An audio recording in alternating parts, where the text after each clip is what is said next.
첫 번째, 성경이란 무엇인가요? 기독교 신앙에 있어서 한 가지 주제라도 제대로 살펴보려면 하나님이 그 주제에 대해 어떻게 말씀하시는가를 기초로 삼아야 합니다.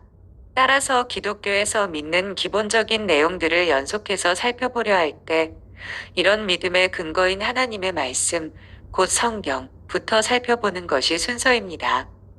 성경에서 철저하게 다루고 있는 한 가지 주제는 바로 성경 자체입니다.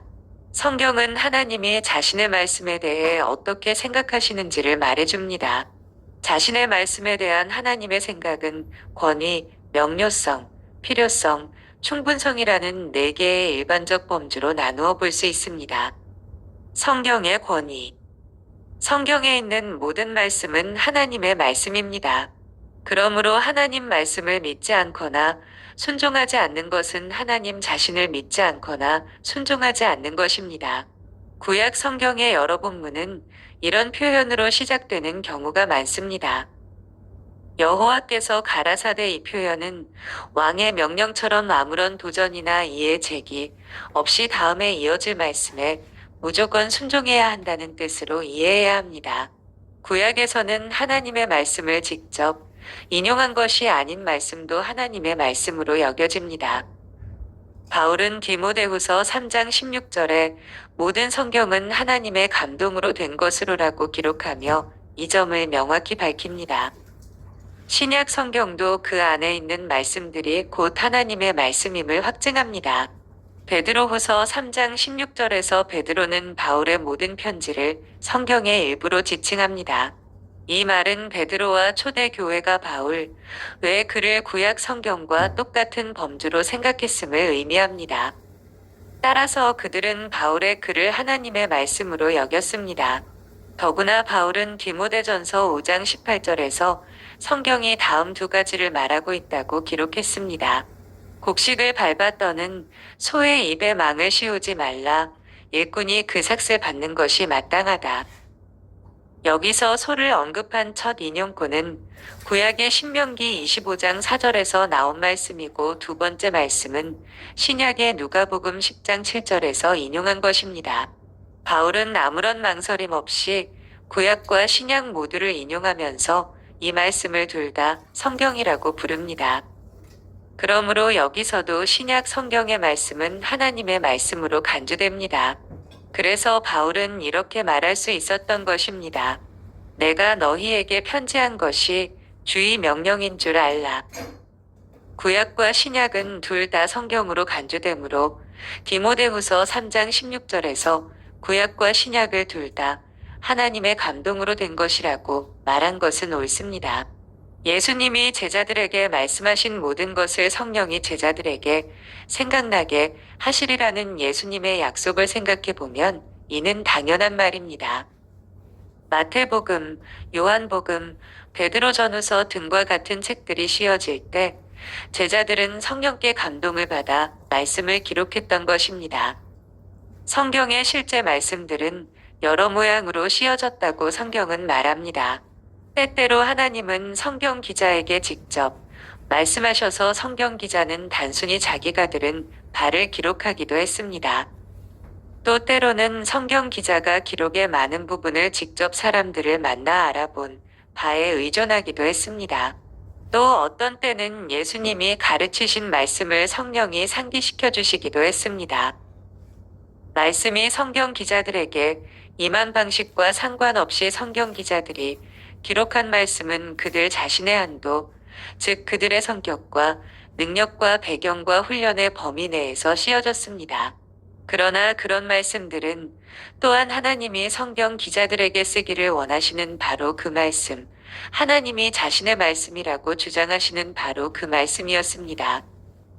하나님이 성경 말씀을 자신의 말씀이라고 주장하신다면 궁극적으로 성경 그 자체 말고 이런 주장의 증거로 의존할 만한 더 높은 권위는 없습니다. 하나님보다 더 높은 권위가 어디 있겠습니까? 따라서 성경의 궁극적인 권위는 성경 그 자체에서 나옵니다. 성경의 주장만이 한 개인의 마음속에서 성령의 역사를 통해 인격적인 확신이 됩니다.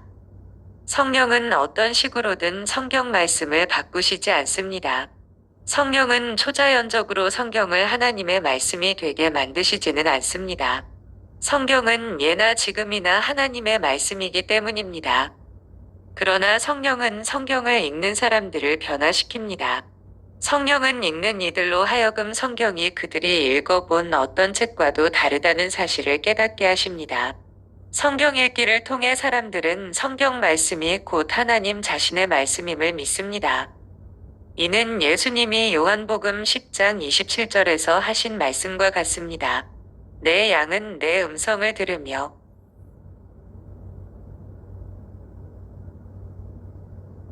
저희는 나를 따르느니라.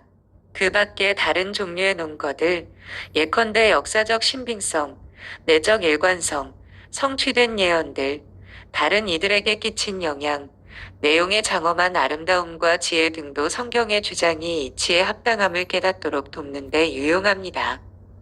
하나님의 말씀인 성경은 단순히 맞는 말 정도가 아니라 진리 그 자체입니다. 말씀은 모든 진리라고 일컫는 것들을 검증할 수 있는 최종적인 척도입니다. 그러므로 성경과 일치하는 것은 참이고 성경과 일치하지 않는 것은 참이 아닙니다. 새로운 과학적 사실이나 역사적 사실은 성경에 대한 우리의 해석을 재검토하게 만들 수는 있지만 결코 직접적으로 성경과 모순되지는 않습니다. 성경이 진리라고 해서 꼭 성경의 모든 사건 기록이 세부적으로 한치의 오차도 없이 과학적이어야 할 필요는 없습니다. 성경에서 기록하는 모든 내용이 참이지만 말입니다. 또 우리가 어떤 한 주제에 대해 알 필요가 있거나 알 수 있는 내용 전부를 성경이 우리에게 말해 주어야 할 필요도 없습니다. 말씀은 결코 그런 것을 요구하지 않습니다. 더구나 성경은 평범한 사람들이 평범한 문체의 평범한 언어로 썼기 때문에 인용문들이 아무 형식 없이 등장하기도 하고 문법이나 철자도 흔치 않고 독특한 형태가 쓰이기도 합니다. 그러나 이런 것들은 진실성의 문제와는 관련이 없습니다. 성경은 그 원래 형태에 있어서 사실과 모순되는 어떤 것도 주장하지 않습니다. 성경에서 사실과 모순되는 어떤 것을 주장한다면 우리는 성경을 믿을 수 없습니다. 또 성경을 믿을 수 없다면 하나님 자신도 믿을 수 없습니다. 성경이 무언가 잘못된 것을 주장한다고 믿는 것은 곧 하나님 자신을 믿지 못하는 것이나 마찬가지일 것입니다.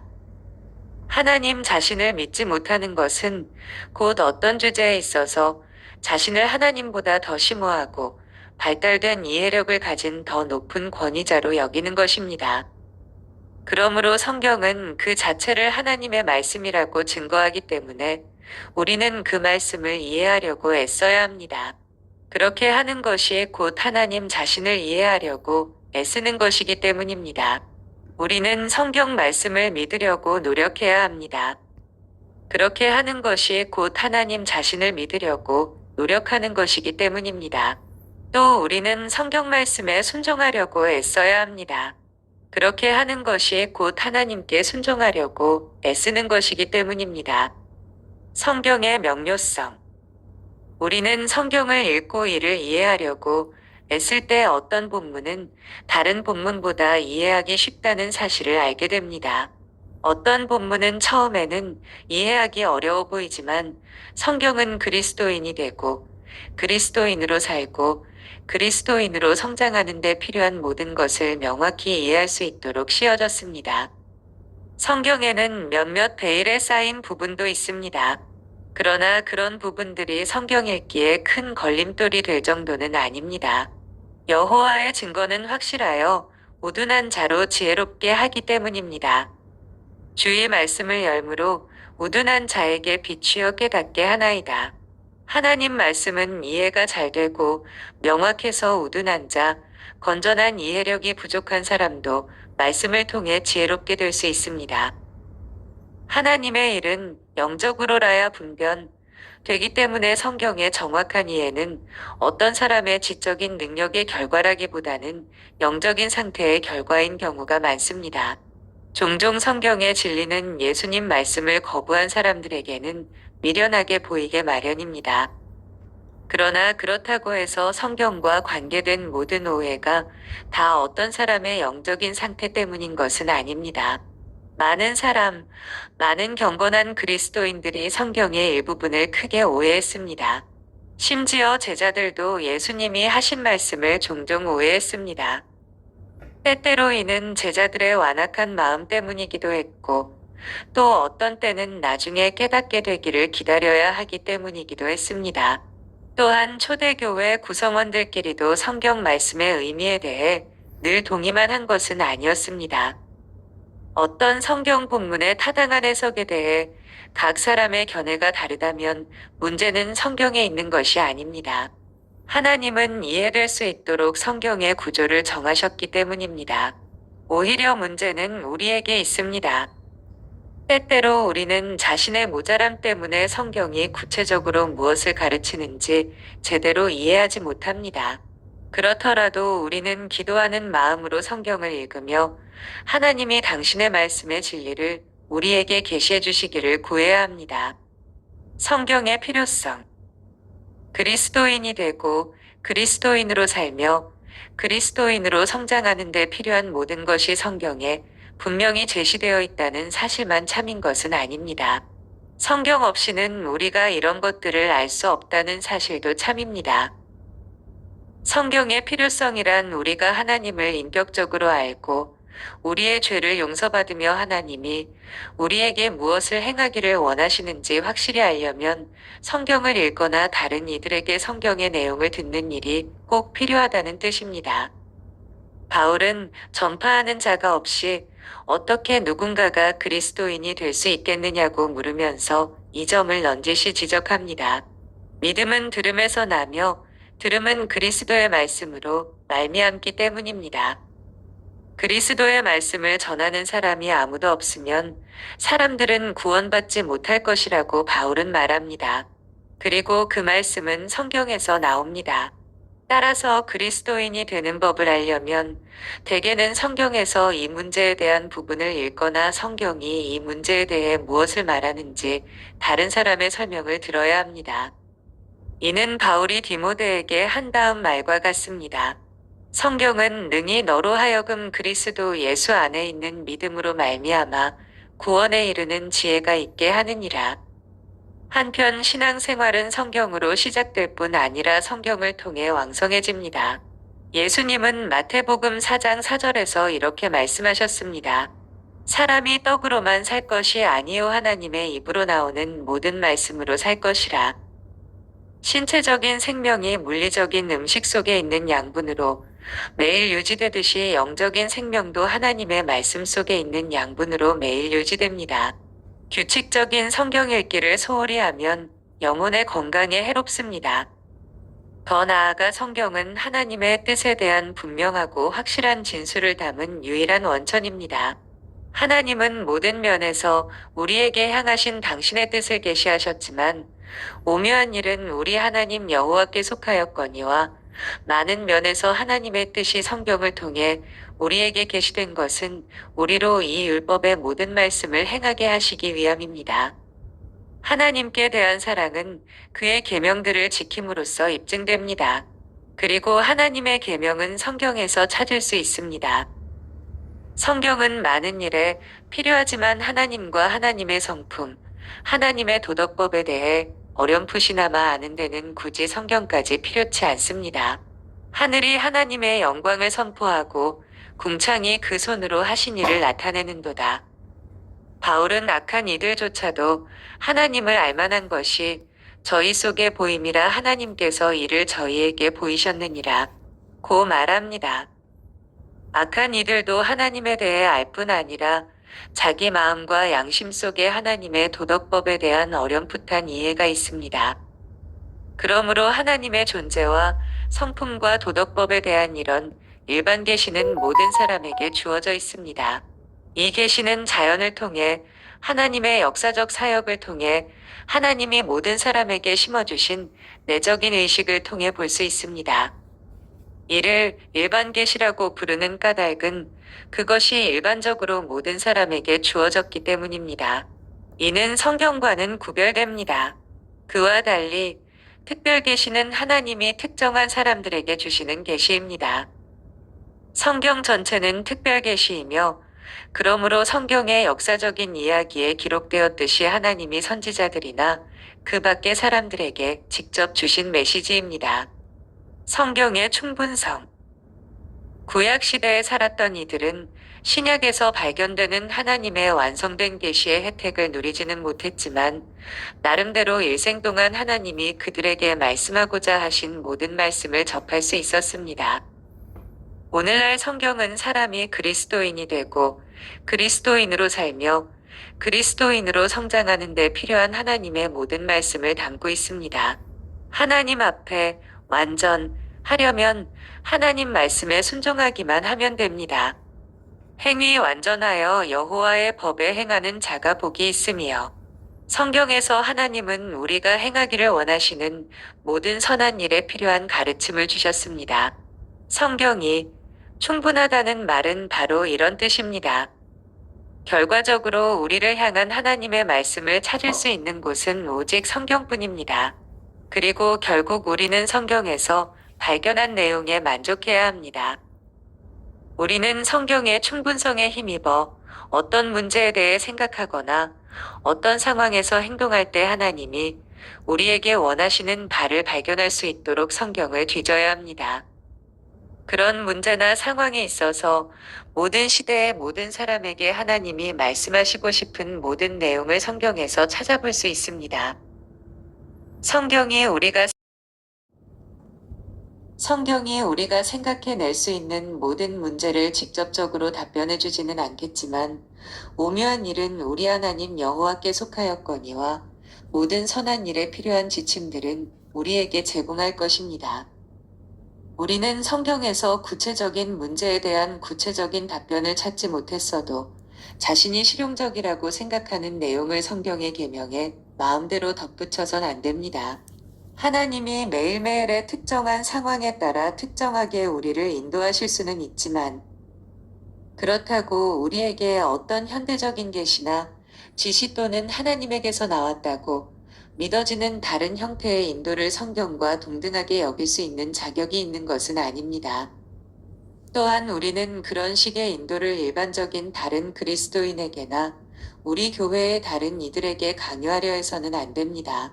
우리의 그런 인도는 언제든 틀릴 수 있고 하나님은 우리가 그런 것에 성경 말씀에 지위를 부여하는 것을 결코 원치 않으시기 때문입니다. 우리가 때때로 바라는 정확한 지시나 규칙을 하나님이 주시지 않은 문제와 상황도 있습니다. 그러나 성경만으로도 충분하기 때문에 우리는 성경의 계명이나 가르침에 덧붙일 권리가 없습니다. 예컨대 어떤 교회는 주일 아침 특정 시간에 모이는 것이 적당하지만 또 다른 교회는 앞의 교회와는 다른 시간에 모이는 것이 더 적당할 수도 있습니다. 왜냐하면 성경에서는 주일 예배 시간 문제에 대해 직접적으로 언급한 적이 없기 때문입니다. 어떤 교회가 다른 교회에 특정 시간에 모여야 한다고 말한다면 그 교회는 죄를 저지르는 동시에 성경의 충분성에 대한 믿음을 보여주지 못하는 셈이 될 것입니다. 마찬가지로 신앙생활에 있어서 성경의 충분성은 성경에서 명시적으로나 암시적으로 금지하고 있지 않은 것은 죄가 아님을 가르쳐 줍니다. 따라서 우리는 성경에서 정확하게 지적하고 있다고 여겨지지 않는 내용을 금지사항에 추가해서는 안 됩니다. 예컨대 때때로 기독교인에게는 카페인 음료를 마시거나 영화관에 가거나 우상에게 바쳐진 고기를 먹는 일이 부적절한 상황도 있을 수 있습니다. 그러나 모든 시대의 모든 기독교인에게 이런 행동을 금지하는 어떤 특별한 가르침이나 성경의 일반적인 원리가 있는 것은 아니므로 이런 행동들이 그 자체로 죄악된 것은 아닙니다. 그러므로 교리적, 윤리적, 도덕적 가르침과 신앙에 있어서 우리는 하나님이 성경에서 우리에게 말씀하시는 바에 만족해야 합니다. 하나님은 정확히 당신의 지식에 비추어 우리에게 옳은 것을 계시하셨습니다. 교회와 종파를 나누는 많은 차이점은 성경에서 별로 중요하게 다루지 않는 문제들입니다.